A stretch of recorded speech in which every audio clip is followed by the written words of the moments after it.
Thank you, Phil, for having me.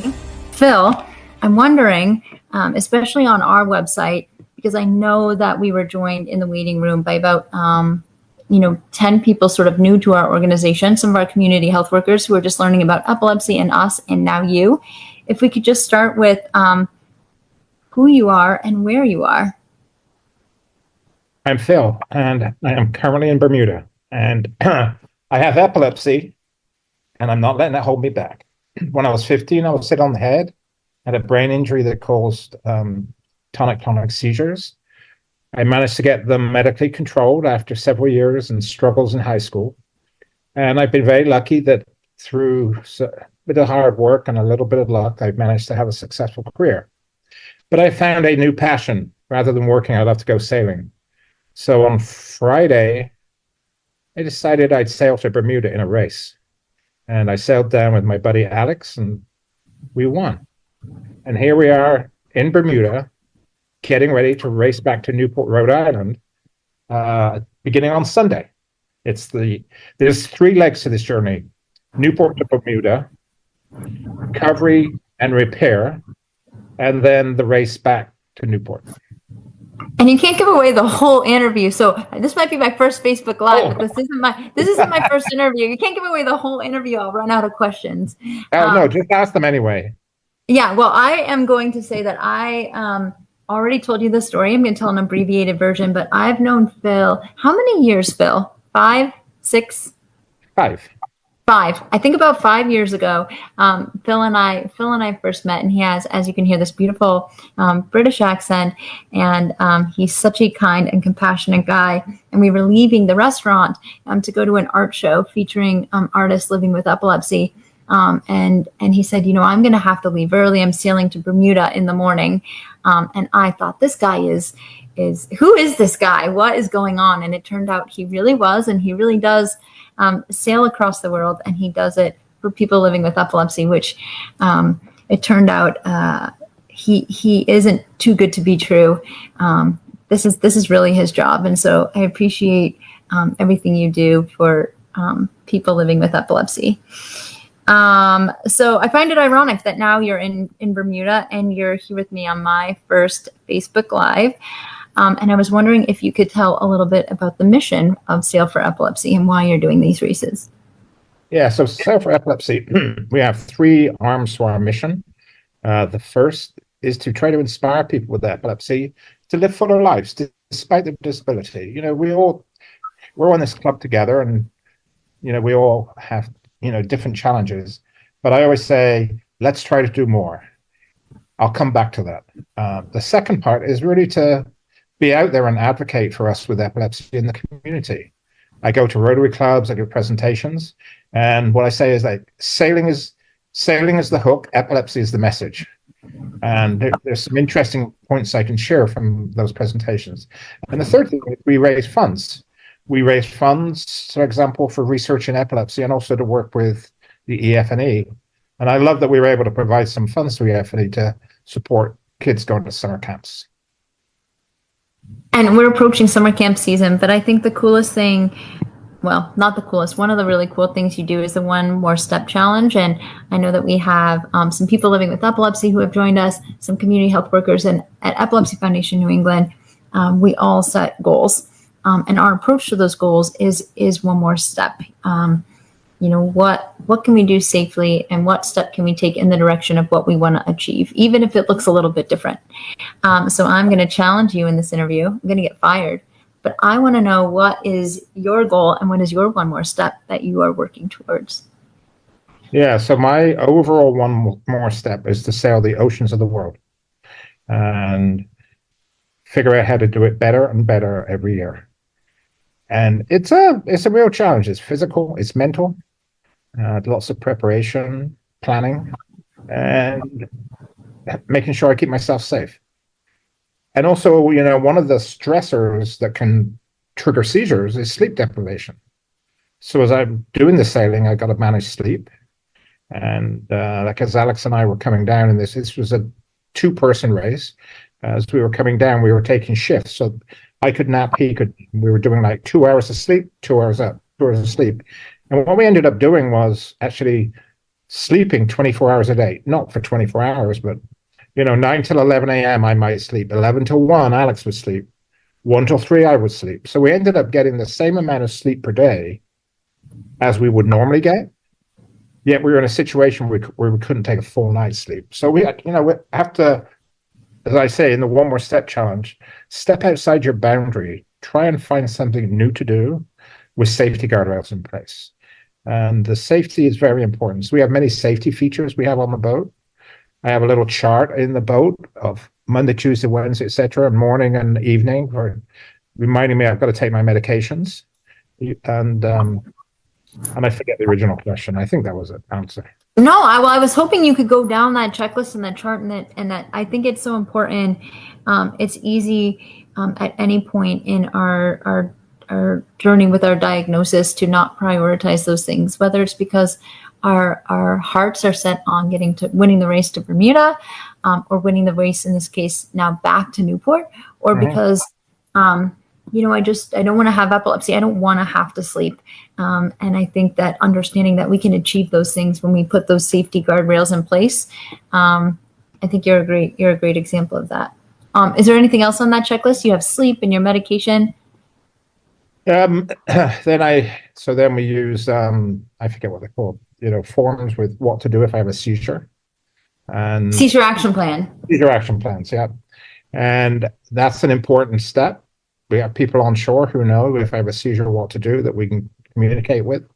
But I'm a very lucky person. I have not had a seizure, touch wood, since over 45 years now.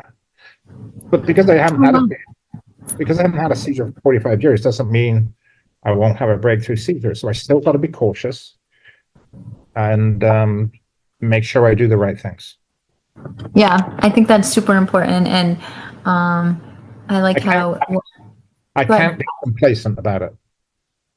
Well, I think that you're right. Maybe you haven't had a seizure in 45 years because you have those guardrails, but it's not the center of your life. It's just a part of your life, and it's what enables you to be successful. So that's cool. So speaking of the high points and low points of your race to Bermuda, like I said, you guys, I don't know, are you going to be filming the live start from Bermuda back to Newport?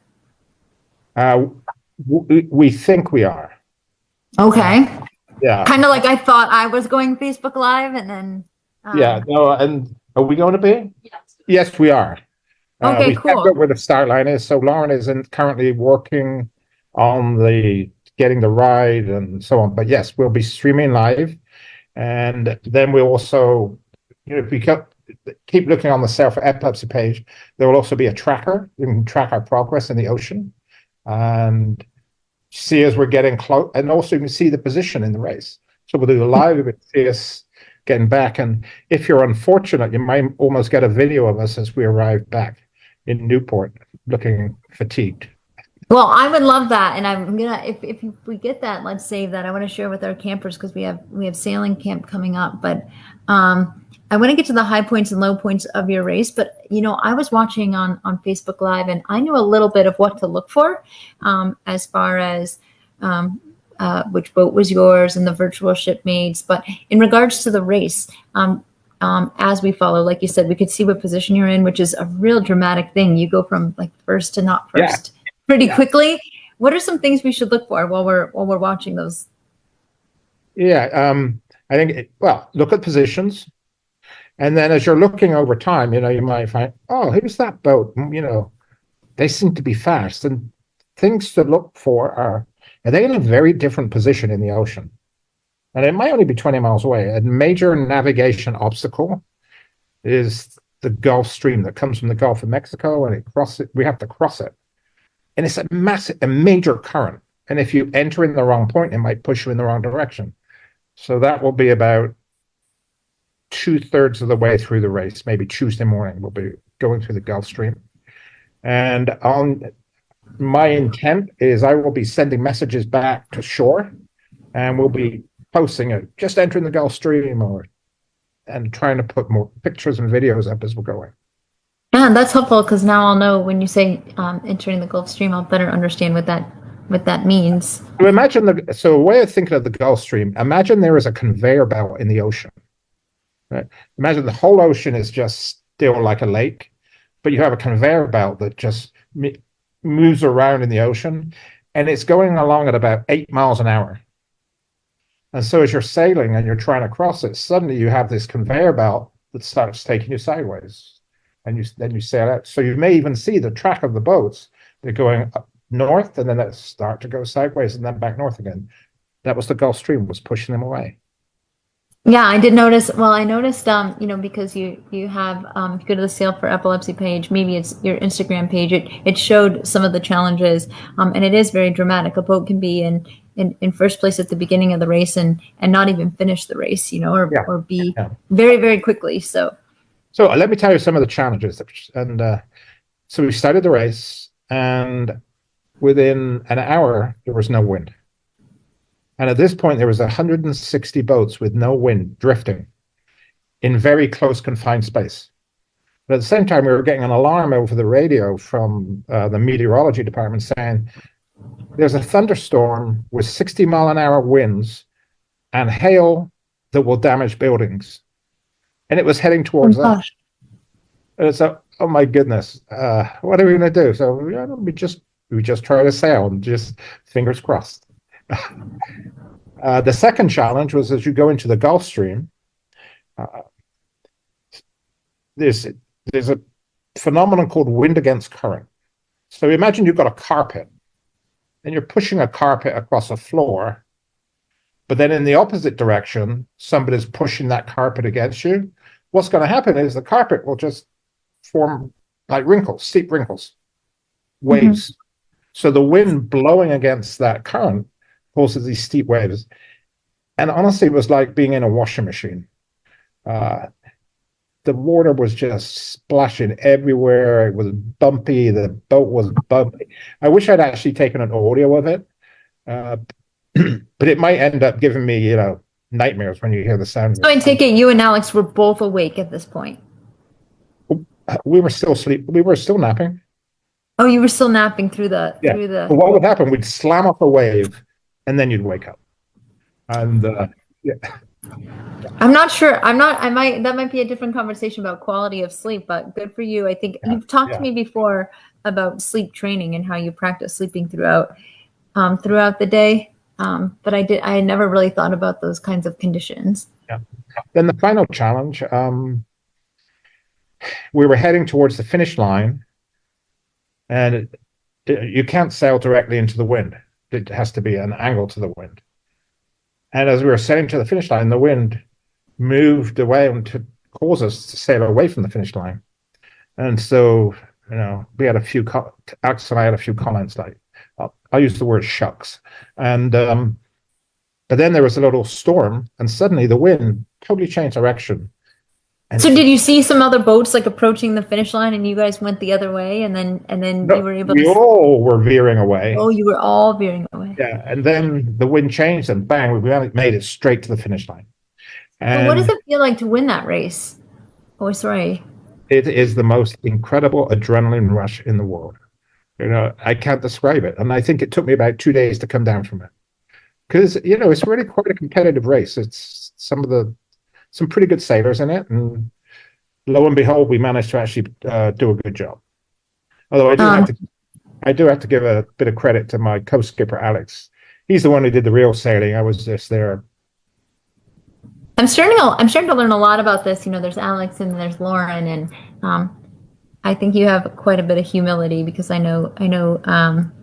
I appreciate you giving credit to your teammates, but I know what an important role you've played. Can you show everybody the gift you were given as a winning vessel? The one I just showed you? Yes. I think that's really cool. So this is all of us who make it to the finish line get a tie. And the finish line is adjacent to a lighthouse in Bermuda.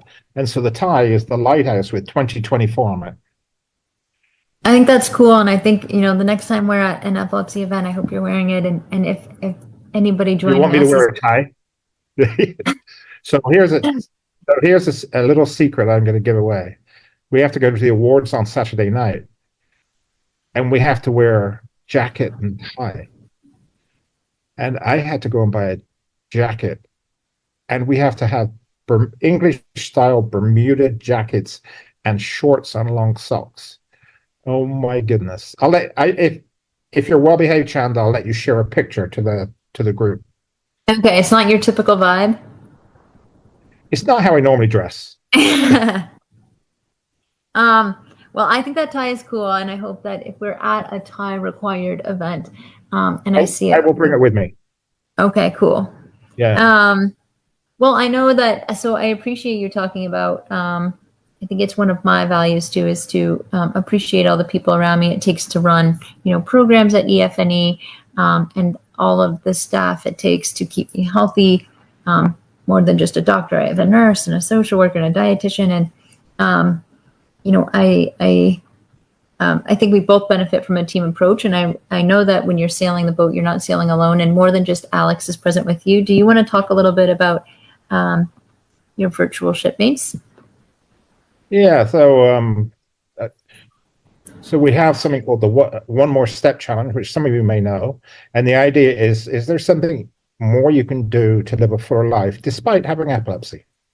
And, my one more step is I sail the oceans of the world with the safety guardrails in place. But we have people who've accepted the one more step doing many things. And there's one, Lee. He wanted to learn to ride the bicycle again. And I think he's 18 years of age, but he had some balance problems and he had a fear of it. And so he decided, well, his parents said, well, why don't we get you a tricycle? So they found a way of overcoming the challenge. And he's now riding a tricycle with his helmet on, and he's managed to succeed. He took the challenge and he's succeeded. And I think another one to mention is Heather from Sarasota, Florida. Heather has myoclonus, and she used to cook a lot, but she then got really scared of doing it. But she decided she is going to start to cook again, and she's now signed up for 12 cookery lessons at some culinary school. And what she's done, she spoke to the instructors, and she said, I have a seizure disorder. I want to cook. She gave her seizure action plan, discussed it with them, rescue medications, and they welcomed her and said, of course you can come. And this is one of those examples where we're also often very hesitant to talk about it, but it's so nice to hear she spoke about it and she was welcomed. And she's now setting off to do her cookery lessons. Now, one thing she likes to cook is French cuisine. And she says she cooks crepes, and I love crepes. So I said to her, next time in Sarasota, I want you to make me some crepes for breakfast. Yeah, I know. She just got herself into trouble there, didn't she? She did. Now, all of the people who take the One More Step Challenge, we put their name on the boat. They're virtual shipmates. We have, I think, 575 virtual shipmates from 20 different countries, 38 states in the United States. And we sail for them. And I know on this call, there are some virtual shipmates, and we sail for you. And it's really fun every time. So in Bermuda, we have a dock mat that says sail for epilepsy. And then people can, as they're walking along the dock, there's the boat, and it's got all the virtual shipmates' names along the back of the boat. And so people say, well, what are those names? And then I tell the story, and yeah, it's pretty cool. So in relation okay. Sorry? Well, I was going to say, I know my name is up there. And so, it's definitely there, Chanda. Yeah. So I don't know where my tie is, but it must be coming in the mail for crossing that finish line and winning the race. Oh, goodness. So also this evening, so we advertised that we were going to have a little open house on the boat for if people with epilepsy or families with epilepsy. And we had, and we had a downpour tonight. So people were coming. It was just like, didn't make it. We had one gent come down, and he's so excited by the One More Step Challenge. And we have some words in the boat, I can and I will. And this is what my grandma used to tell me when I was really suffering through the early days of having tonic-clonic seizures. She'd say, Phil, I can and I will. And I think these are some really important words we all need to remember, because, we all get down. But remember, I can and I will. I'm going to overcome this. I'm going to try to make an additional step. And there were times in the ocean where I looked at those words because I was feeling a little down. And I said, I can and I will, and I'll overcome. And actually, there was one point I said to Alex, I said, oh, I'm feeling a little low right now, Alex. And we spoke for 2 minutes, and I can and I will. And it helped pull me up. I think your grandmother's name, I'm not sure if you have her listed as a virtual shipmate, where she doesn't sound like she was living with epilepsy, but it sounds like her legacy has inspired you. Absolutely. Yeah. And I know. we actually received a message from, I forget the individual's name, who said, her one more step, she said, I am going to use the words of your grandmother to inspire my grandson to live a fuller life. Oh, wow. Isn't that cool? Yeah, that is really cool. Yeah. Yeah.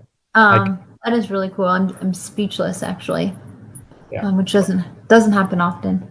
I think I know that I asked Lauren if this would be like a 3-hour or a 5-hour interview, because I thought it was 6. Yeah, 6, right, exactly. Because I could just talk to you all night, and I know I've had the opportunity to hear so many of your stories.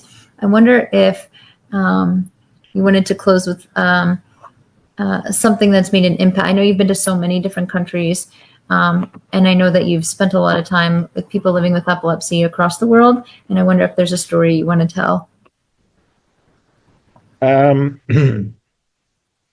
to put you on the spot or anything.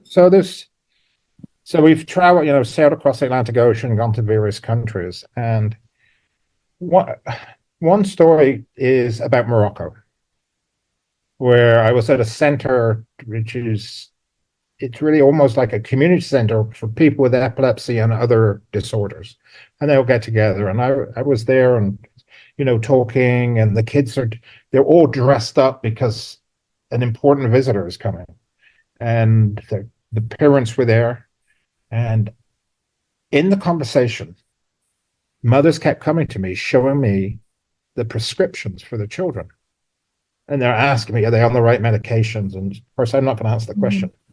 But the shocking thing was the first item on the prescriptions were vitamins. And it's like something we take for granted. So many of these kids are malnourished, and they need vitamins. Plus they need their anticonvulsants. And in those countries, they don't actually have access to many anticonvulsants. And it was really an insight into how there were things. I'm not saying the medical system in this country is perfect, but there is a lot we have that other countries don't have. But also up on a shelf were herbal remedies. And at the first point of diagnosis with epilepsy, 75% of the families visit a traditional healer. And it's shocking how different societies, things are so different. So that's something that incredibly struck me. But another moment that struck me was in Portugal. So in Portugal, we were with Alexander, hosted us in Lisbon, and he's a neurosurgeon. And we were doing various events and activities. And he had a teenager who he performed neurosurgery on, which is epilepsy. And he was saying to her, you need to do the one more step challenge. And she was just being quiet, and it's going to be quiet, and being quiet. And she said, I'm going to represent Portugal in the Olympics. And I'm going to do, I think it was horse jumping. Equestrian, yeah. Yeah. And she said, and I'm going to win a gold medal.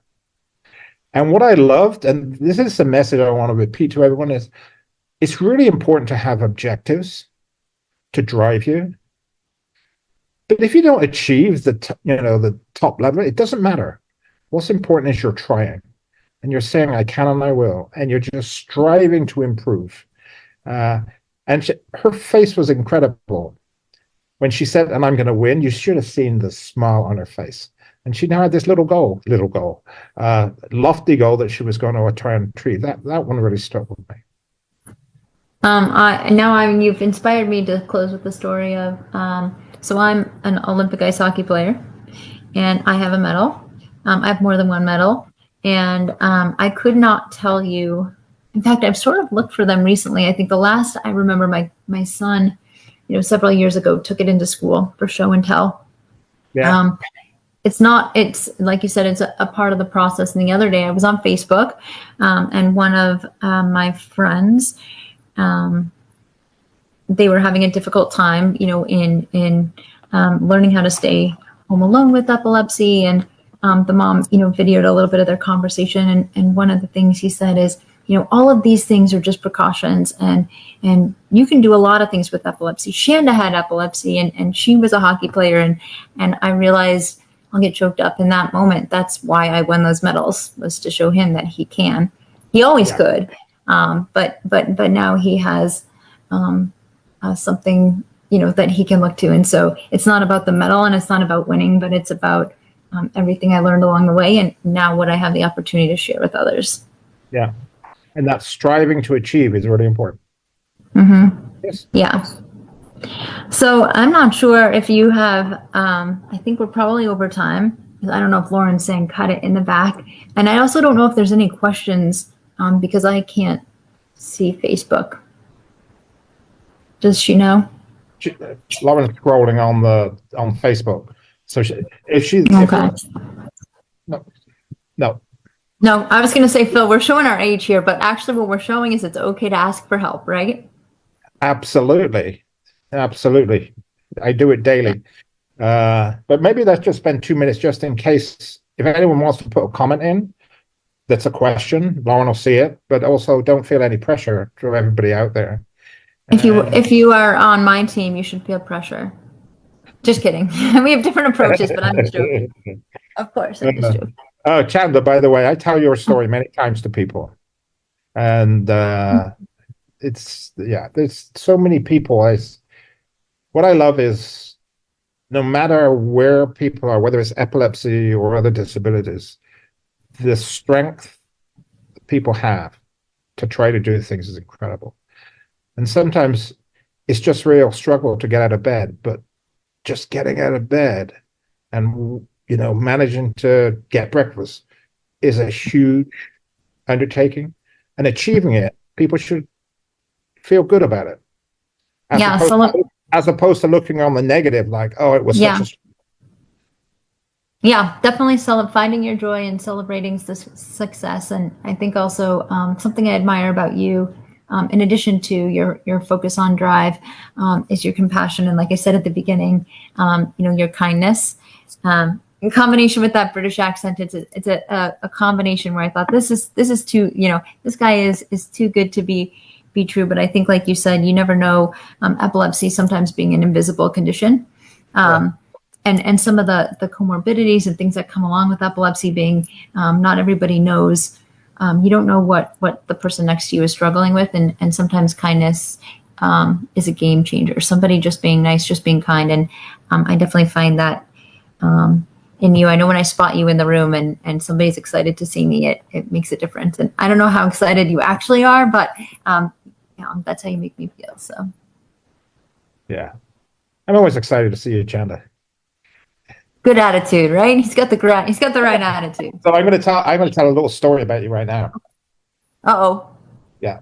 So the day before a race, not the South of Bermuda Chanda mentioned earlier, but I think it was maybe a year or two later, she phoned me and she said, we're going to have a Phil Facebook Live watch party tomorrow when you have Facebook Live at the start line. And she said, and last week, I achieved my one more step challenge. There was a few more things you said about it. And Chanda, it brought tears to my eyes. So. Oh, well, thank you. As you were talking about the one more step challenge, and we're going over time, but I was going to push you to say, is there another step, like a quirky step, a smaller step besides sailing the ocean, that you're working towards? And I was sort of thinking about mine and actually how mine have changed, right? Because I achieved that first step, and I continue to push myself in a lot of different areas. And I'm not sure I have put them on the website, although I'm inspired to now. And I was wondering if you have a smaller one or something that maybe isn't related to selling, like a quirky, smaller goal that you're working towards. Well, my goals are already always too big. So let me tell you the big goal. So I want to learn how to make a boat myself. Oh, wow. Yeah, I know. I said I always have goals that are too big. Yeah. And so it's like, okay, that's the big objective. But then what are the simple steps I take to get there? So the first step I've taken, I'm volunteering at a community boat building group, helping them prepare the wood that goes into schools for them to learn to build boats. So through this, my goal is to learn some woodwork. Then I'm going to take some step 1. Step 2, I'm going to take some woodwork classes. Step 3, I have no idea what it is. Step 96, I'll have a boat. I love that one. I think that's a perfect example. It's sailing related, but it's different, and it's a big one that you feel like, I mean, that is Phil-ism right there, right? Like, hey, I'm sailing to Bermuda. I want to build a boat, and my jaw just drops of who is this guy? And look at you, one step at a time. You're going to find your way there. One step at a time. I have my big goal, and I've identified what's the first step. And you take one step, and then the next, and you just slowly build, and just enjoy each step as you're taking it. Well, you know what? I want to be among the first passengers to sail or to ride in that boat that you build. You got a deal, Chanda. Okay, perfect. Do we have any questions from Lauren? We have a question. What are the things that made you realize that this is what you were meant to do? Well, so the question is, what are some of the things made you realize that this is what you meant to do? That you were meant to do. That I was meant to do. That's a really awesome question. And I bet you, did that question come from Tim? Yes. And yes. And I tell you what, I'm speechless, and it's rare that I'm speechless. So I'm going to give you a little bit of, I always get short questions and I give long answers. So I mean, Chanda may know this, but in 2011, I was in hospital. I had a severe allergic reaction to my medication, Penatoin, and I was in hospital for maybe 10 days, and I was very close to death's door. And as I was recovering, I thought, you know what? I'm a neuroscientist. If I can't talk about epilepsy, who can? And so as I was laying in bed, I thought,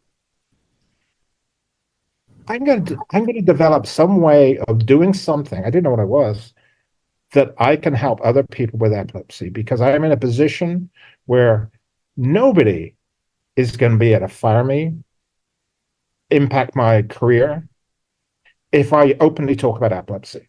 So that is where it happened. Then after that, it was again, okay, I'm going to do this. I had no idea how I was going to do it. And then it was a matter of just trying to develop those steps. So I talked to a sailing buddy of mine, Roy. He's on our board of directors. I said, well, I'm trying to figure out how I can integrate sailing with epilepsy. And then we had conversations. And then suddenly we went from fill in bed thinking I want to help people to, okay, let's go and do it. And maybe that's one of my characteristics is when I get the bit between my teeth, I just make it happen. Like that. Thank you, Tim. I knew he asked. I'm not sure it's a great answer, but no, that's a great answer. And I remember that story. And Tim goes right in for the jugular. I knew that was him coming from him. He asked those big questions, but he got a great answer. So yeah. Are there any other ones? No. Nope. That's it. All right. Well, thank you. I don't know how to. Actually, Lauren can do that. That's right. Here's the good news. Thank you guys for joining us, and thank you, Phil. Yeah, thank you, everybody. I enjoy the opportunity to chat with you and talk about what we're doing, and hopefully, I'd love to hear more about what you're doing and how you're trying to do more, and you'll want more steps. Yeah, we'll share that on our website too with our new community health workers of how they can hear more and get involved, and we'll be watching Sunday. As you do the second leg of that race, right? Back to Newport. That's right. So we're in leg 2, which is fix my body. I've got a lot of bruises and cuts and scrapes, and fix the boat. Sunday is leg 3. That is, we set sail to Newport, Rhode Island. And We'll be watching. yeah, we'll have a Facebook Live.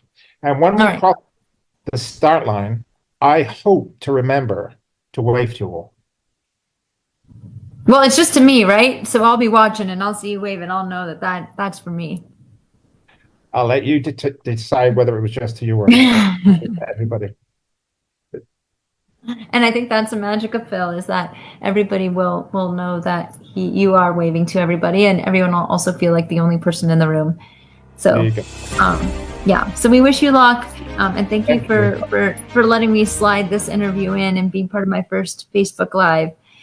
Thank you so much, Chanda, and thank you everyone for tuning in. Thank you.